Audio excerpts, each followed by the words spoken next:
최강욱 같은 사람이 법무부 장관을 하면은 안 될까? 아니 있으면은 제가 뭐 그거를 제 개인의 어떤 저기를 위해서 피할 생각은 없는데 현실적으로 이게 있을 수가 없는 상황이 있죠. 예를 들어서 지금 이 상황에서 이렇게 시끄러운데 저를 법무부 장관으로 지명해가지고 그러면 대통령이 네가 가서 저기를 가서 칼을 물고 다 해라. 그러면 선거 앞두고 얼마나 시끄러워질까요? 검찰이 긴장하는데 오히려 외부 사람들은 그렇게 안 보고요. 제가 공교롭게 문재인 정부 바뀌고 얼마 안 돼서 검찰 조사에 입회를 하고 있는데 그날 조국 민정수석을 지명했다는 발표가 났거든. 네. 그러니까 그 피의자 조사를 하고 있던 평검사예요. 여기다 뭐라 그러냐면 피바람 불겠네. 큰일 났네. 이러는 거예요. 그다음에 피바람이 불었나요? 아니었잖아. 그러니까 이거 별거 아니구나 이렇게 되는 거고. 그러면 그 의지가 없어서 못했을까요? 그거 아니거든. 여러 가지 외적인 상황이 당시에는 적폐청산이라는 게 시대적 과제였고 예. 그러면 그때 시스템이 무슨 공수처도 만들기 전이고 다른 시스템이 안 갖춰져 있기 때문에 맞아요. 그걸 할 수 있는 방안이고 특검은 왜 안 했냐 이렇게 말씀하시는데 그때 의석이 더 적었어요 여당이. 민주당 의원들이 각성해야 돼요. 저 비슷한 사람을 왜 그런 걸 하라고 하는지는 이유는 저도 알아요. 가가지고 좀 시원하게 한번 좀 쓸어버리는 걸 보고 싶다. 칼춤을 왜 추라는 우리는 거죠. 맨날 이러는 거냐 이 말씀 하시는 거 제가 알거든. 근데 가서 그걸 시작했다고 보세요. 그러면 특히 여당과 여론이 확실하게 밀어주지 않으면 하다가 이게 추미애 장관 보세요 어떻게 되는지. 그러니까 그런 점들을 그걸 선도하고 같이 싸워줄 사람들이 여당인데 여당은 그럴 때마다 민주당은 어떤 식으로 가냐면 아니 선거 앞두고 도대체 왜 이렇게 시끄럽게 하는 거야. 그러니까 선거라는 게 한 번 지나가면 없는 게 아니라 계속 있잖아요. 계속 있으니까 계속 그 핑계를 대는 거예요. 아까 말씀하신 지방선거 끝나고 가서 하면 어떠냐. 총선 얘기하지 바로.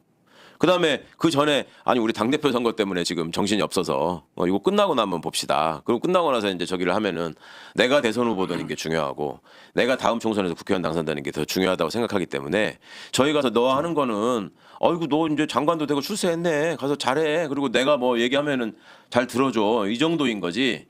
야 이거를 우리가 공동 운명체가 돼가지고 함께 이거는 국민을 위해서 무조건 바꿔야 되는 거다. 그렇게 안 한다고요. 그걸 아니까 정치인들이 또 그런 어떤 지지에 목말라 한다는 걸 아니까 얘들은 고위 검사건 고위 군인이건 그다음부터는 여당 의원들을 접촉합니다.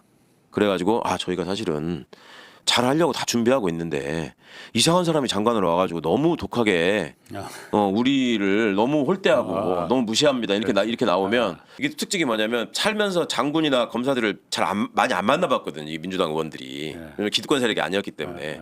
그럼 그걸 또 되게 고맙고 반갑게 생각하는 사람들이 많더라고.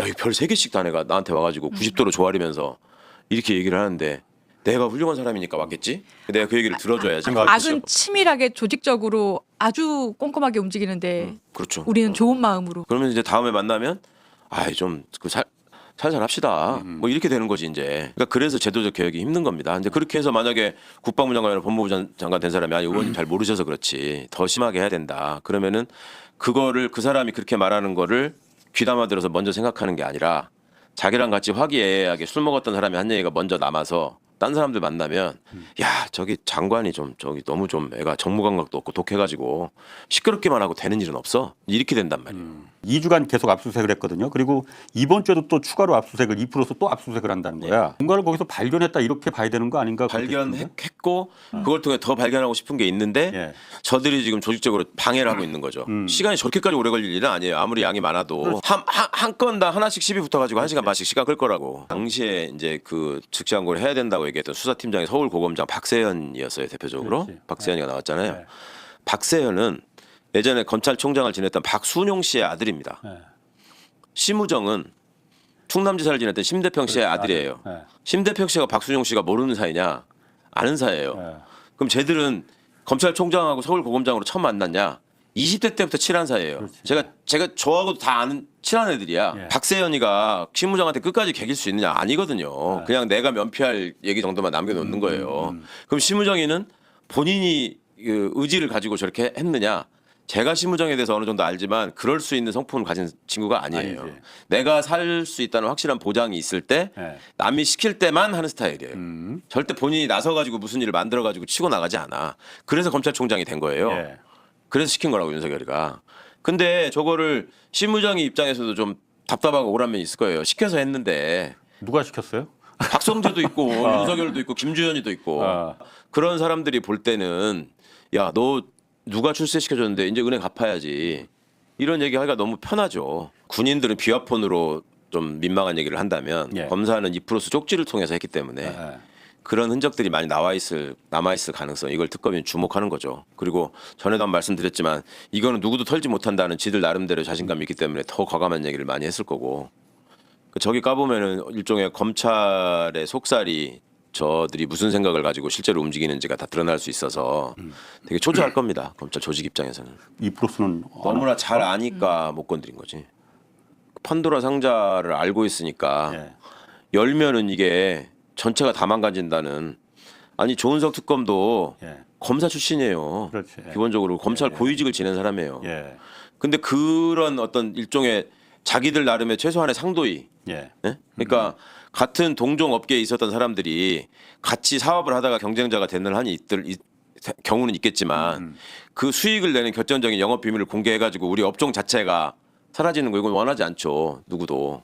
조희대 배우설이 그때 나왔던 거고. 근데 조희대라기보다는 제가 보기에는 이쪽 다른 그 배우 라인으로 그러니까 이제 깊게 얽혀 있는 법조 오비들의 커넥션이라는 게 있고, 이 사람들이 따지고 들어가면 되게 소수의 집단이거든요. 경기고 경북고 서울법대 요걸로 해서 몇 기 이상 이렇게 하면 몇 명 안 돼요. 그럼 그 사람들끼리 야 이게 검찰총장 출신 최초의 서울법대 출신 대통령을 이런 식으로 죽여야 돼? 이거는 우리가 좀 이거 막아야 되는 거 아니야? 이런 식의 자기들의 정서가 있을 수 있다고. 그 사람들 입장에서는 그 사람들이 살아온 세상과 그 사람들이 갖고 있는 철학을 볼 때는 능히 그런 생각을 할 수 있는 사람들이에요. 제가 겪어본 그 연배 그 사람들의 생각은. 또 특징이 뭐냐면요, 검찰 군인 특징이 오비들이 와이비를 짓누릅니다. 그리고 중요한 결정을 할 때요 오비들의 의견을 물어보러 다녀요. 군도 그렇고 검찰도 그래요. 그거는 고기를 중심으로 구성되어 있는 이 카르텔의 생태계가 너무나 먹을 게 많고 너무나 강고하기 때문에 예. 여기를 지키는 게 훨씬 중요한 거야. 공수처에서 국방부 장관한테 예. 육군 참모총장하고 합참 차장 징계하라고 요구했어. 그러면 국방부 장관이 그 다음 날 바로 그 공수처 요구대로 내가 하겠다. 그렇게 못하죠. 잘 상상 안 되시잖아요. 비슷한 상황이야. 그러면 그 사이에 군인이나 검사들은 어떻게 하고 있을까요? 얼마나 악어새 역할을 계속 줄줄이 들어가서 이제 장관한테 지들한테 유리한 정보 계속 얘기하고 당연히 규정이 어떻고 현실이 어떻고 전례가 어떻고 이런 얘기 계속 하겠죠. 그러니까 이럴 때는 사실은 이걸 정면 돌파하는 것밖에 제일 어찌 보면 쉽고 편한 방법인데, 그래야지 국민들도 좀 알고 호응을 해주던 비판을 하던 할 텐데 내부적으로 내가 잘 이거를 조정해서 가겠다, 이게 사실은 정말 어려운 일이거든요. 이제 법무부, 국방부, 어찌 보면은 좀 외교부도 포함이 되는데요. 그 특징이 특정한 통로를 통해서 배출되는 사람들로 조직의 어떤 혈관이 다 장악돼 있다라는 게 인적 구성면에서는 있죠. 군인이라고 하는 집단이 장교라는 집단이 되면은 장군이라고 하면 더 줄어들게 되잖아요. 그럼 거기가 육군만 하더라도 80% 이상이 다 육사 출신이잖아요. 그렇죠. 그러면 한 고등학교를 나와서 한 직장에서 30년 넘게 한 동문들이 거기서 그냥 쭉 있으면서 온갖 일을 다 한다고 해보세요. 그러면 누가 와도 두렵잖아요. 우리끼리 다 했던 거고 우리끼리 다 아는 건데 외부에서 누가 와봐 니들이 우리만큼 알아? 그리고 네가 뭐라고 해도 우리끼리 이래저래 하는 그 수법이 수십 년간 발전해 왔어. 그런 노하우가 있어요. 검찰도 마찬가지죠. 검찰도 검사라는 특정 직군을 통해서 들어와 있고 그 배출된 사람들이 이제 그 출세를 위한 인맥으로 형성돼 있고, 그리고 저 특징들이 이제 그 총장의 위상을 거의 신격화합니다. 그러니까 과거 육군 참모총장, 검찰총장 이런 사람들은 지가 맘먹은 거는 뭐든지 다 할 수 있는 식으로 그냥 앞에서 깜빡 죽는 신용들을 다 하고, 예. 장관은 상대적으로 그 위에 둥둥 떠 있는. 그러니까 이게 이제 웃기는 게 뭐냐면요. 크게 역사적으로 봐서는 독재 정권이, 그러니까 군부 독재가 쿠데타를 성공한 다음에, 예. 그러니까 그 전까지는 우리나라가 법무부 장관이나 국방부 장관은 검사 출신이나 군인 출신만 한다라는 인식 자체가 없었어요. 예. 국방부 장관 옛날에 이규분 같은 사람도 국방부 장관 했었단 말이에요. 이승만 정부 때, 전쟁 때도. 박정희 쿠데타 이후에 이게 생긴 현상으로 저는 분석을 했는데 한번 생각을 해보세요. 내가 박정희인데 쿠데타 성공했어. 그래서 이제 오늘 밤부터 이제 저기 들어가서 자. 그러면 걱정이 될 거 아니에요. 그렇지. 걱정이 드는 게 첫 번째 걱정이 나하고 똑같은 놈이 나타나가지고 내 총으로 쏘면 어떡하지 이거 아니에요. 당연히 그렇지. 그러니까 첫 번째는 그 무력을 장악해야 돼요. 그러니까 군인들을 자기 신복으로 통해 가지고 확실하게 컨트롤하는 게 굉장히 필요하고, 두 번째는 좀 지나가 가지고 이제 이게 좀 안정이 되면 사람들이 야 이거 법대로 한 거야? 요 얘기가 나오기 시작하면 머리 아프잖아요. 정통성이 흔들리단 말이야.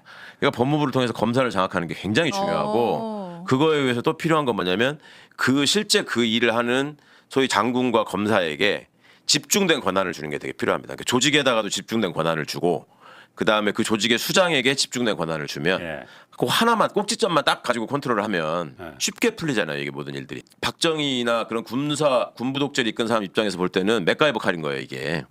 굳이 이걸 나눠 놓으면은 일하기만 번잡하고 중간에 어떤 놈이 딴소리 할지도 모르잖아요. 예. 그러니까 그렇게 해서 권한을 집중시켜 놓은 면이 있고 예. 그다음에 이 사람들이 충성을 하게 하려면 또 방식이 월급을 많이 주는 거예요. 예. 그러니까 박정희 전두환을 거치면서 군인하고 검사의 신분을 일반 행정직 공무원들보다 높여놨다고. 한 2직급을 높여놨어요. 그래가지고 봉급이나 예. 각종 수당 규정을 보면 예. 그 직급에 맞게 얼추 이렇게 맞춰놓거든요. 그러면 국방부의 과장을 맡고 있는 사람들이 현역 군인이 가서 하면 대령이 하거든요. 예. 국장은 소장이 하고 음. 사단장을 끝내고 난 소장 투스타가 해요. 그러면 세계로 진급하기 직전에 그 소장이죠. 그러면 일반 행정부처의 과장은 4급입니다. 서기관이죠. 예. 국장은 2급이에요. 예. 고위공무원, 예. 나급. 그러면 별 2개를 단 사람은 2급이라는 소리예요. 행정부처 다른 거하고 예. 보면. 그다음에 과장은 대령은 4급이라는 소리예요. 그런데 경찰로 따지면 4급이 총경이거든요. 예. 그러면 계급장 모양새나 이런 걸 보면 총경이 무궁화 4개를 가지고 있고 대령은 소위 말똥이라고 하는 꽃 모양의 3개의 세 개. 계급장 갖고 있어요. 그럼 비슷하다고 사람들이 생각하거든. 아. 근데 실제 봉급 체계나 수당 체계를 보면은 대령이 훨씬 많고. 총경 4급 총경의 봉급하고 군인 소령이 같아. 그리고 이거가 또 똑같이 벌어지는 게 검사도 그래요. 평검사가 지가 3급이라고 헛떡거리고 다니잖아요. 그렇지 않거든. 그러니까 문재인 정부 때 그거를 바꿔놓긴 했는데 상당 기간 동안 그러고 있었단 말이에요. 예. 그러니까 무슨 일이 생기냐면 총리실 같은 데서 관계부처 합동 회의 같은 걸 합니다. 그러면은 국장급 회의, 과장급 회의 이런 걸 하잖아요. 그러면 국장급 회의를 하면은 단데 다 국장들이 갈 거 아니에요. 총리실에 소집을 하면 과장이 가는 거야 법무부는. 야. 그 나는 부장검사, 법무부는 과장이 부장검사급이거든. 지가 1급이라고 생각해. 아. 그래서 내가 니들보다 높다. 국장은 2급 아니냐. 그럼 법무부에서도 일부러 그렇게 보내는 건가 그러면은? 아니 인식 자체가 그렇게 돼 있는 거를 최대한 활용하는 거죠. 음. 그러니까 우리는 너네보다 더 높은 한 단계 부서야. 위에 있는. 예, 한 단계가 아니라 2단계 위라고 생각한다니까요. 직급상으로 따지면. 그러니까 모든 면에서 이게 자꾸 이상한 일이 생기는 거예요. 그러게. 그런 점들로 꼬셔서 자기 신복으로 수화로 맥가이버 칼로 활용을 해야 될 필요가 있고 그러니까 그 안에서 그 혜택을 받는 사람들은 그 달콤함을 놓기가 싫죠 당연히. 전두환 때에 이제 저 보안사를 중심으로 장세동이가 예를 들어 실세였다면 노태우 때는 박철원이 실세가 된다고 검사 출신이. 그러니까 민주화의 진행 과정을 통해서 군부가 독점하던 권력이 또 정보기관과 함께 쓰던 권력이 검찰로 집중되는 현상이 생기잖아요. 그러면 이제 검찰에다가 힘을 실어주고 내가 이걸 맥가이버 칼로 활용해야 되겠다는 욕심이 드는 거지. 한 번에 다 뒤집을 수 있다고 생각한 김영삼 대통령은 하나회는 하나회로. 척결한다고 해서 했지만 폭파해버렸죠. 사람으로만 그렇게 했지 제도적으로 이걸 바꾸지는 못했단 말이에요. 김영삼 대통령이 뭐라고 했냐면 야 내가 대통령이 돼 보니까 검찰총장 1명하고 네. 장관 20명을 안 바꾸겠다. 그만큼 효용이 좋더라라는 말을 했어요. 직접. 이게 이제 김영삼 대통령 때부터의 특징이 뭐냐면 정권을 담당한 세력이 군대를 잘 몰라. 군대를 안 갔다 온 사람들이 많아. 옛날에 시국 사람으로 되게 징역을 살았지 군대를 안 갔다 온 사람들이 많고 안타깝다. 그건 군을 잘 그러네요. 몰라요. 막연하게 두려워해. 참여정부 때 제가 엄청 군 장성들 많이 구속했잖아요. 그러니까 그렇지. 민정에서 이게 군인들은 청와대에서 지시를 하고 민정이 컨트롤해가지고 내가 수사를 해서 자기들을 핍박한다. 지들끼리는 그렇게 생각하거든. 지금도. 그래서 저한테 육사 척결의 성봉장이라고 하는 거예요. 해먹던 거를 자꾸 구속하니까. 근데 그때 청와대는 정작 어떤 입장이었냐면 야, 쟤 저거 좀 너무 심하게 하는 거 아니야? 저러다가 쟤도 쿠데타 하면 어떡하지? 이런 걱정을 했다고 나중에 그러시더라고요. 내가 당신한테 말은 못했지만 그때 진짜 조마조마했었다. 그 말씀을 다 지나고 나서 하시더라니까요. 그러니까 그만큼 몰라. 두려워해. 그러니까 손을 안 괜히 긁어부스럼 내지 말자. 또 군과 검찰의 특징이 권력하고 직접 직거래를 해본 게 있기 때문에 권력을 맡은 사람이 뭘 원하고 뭘 두려워하고 뭘 싫어하는지 알아. 얘들이. 전통적으로 직감적으로 알아. 주고받는 게 뭐가 있다는 걸 확실히 알고 있지. 그럼요. 예.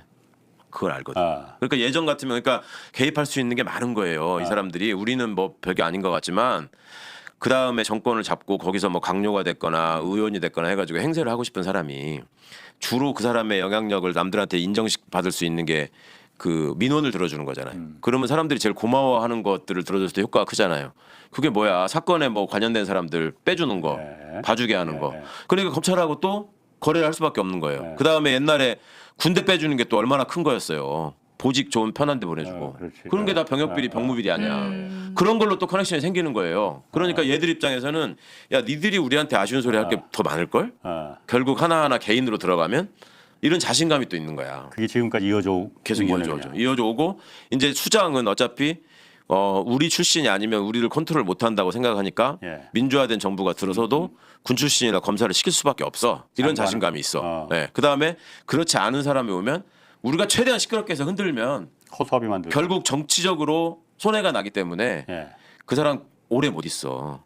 쫓겨나. 계속 그게 반복된다고요 지금. 권력의 속성에서 보자면 옛날에 기자 시칼테러 사건이 있었잖아. 오홍근 기자 왜 출근하는데 네. 이진삼이라는 사람이 당시에 정보사에 있을 때 정보사 요원들 보내가지고 출근하는데 넙젓다리를 칼로 찔러가지고 그러니까 황상무가 나중에 수석돼가지고 그렇지. 시칼 생각 안 나 뭐 이렇게 기자들 협박하고 한 거예요.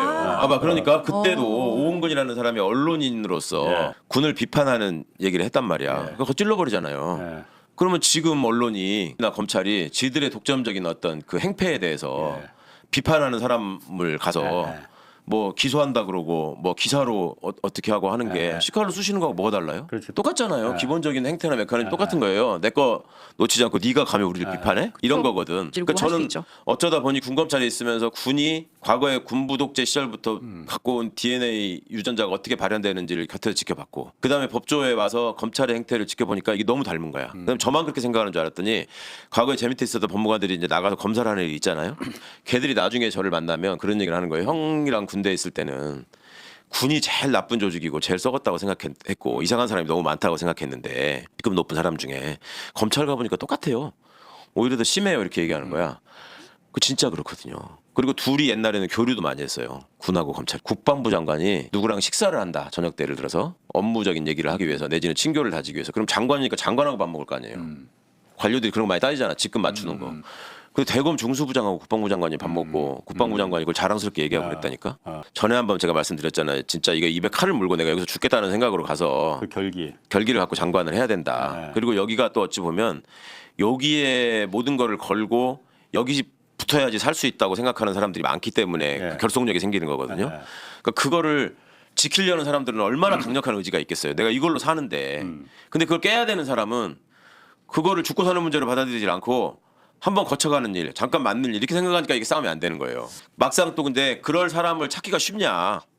거기 가가지고 내부도 확실히 알면서 니들이 뭐라고 하든 죽이 되든 밥이 되든 나는 니들 그 잘못된 그 카르텔은 내가 반드시 깨겠다. 이런 결기를 가진 사람이 일을 할 수가 있겠냐. 조직적으로 제어하는 데 있어서.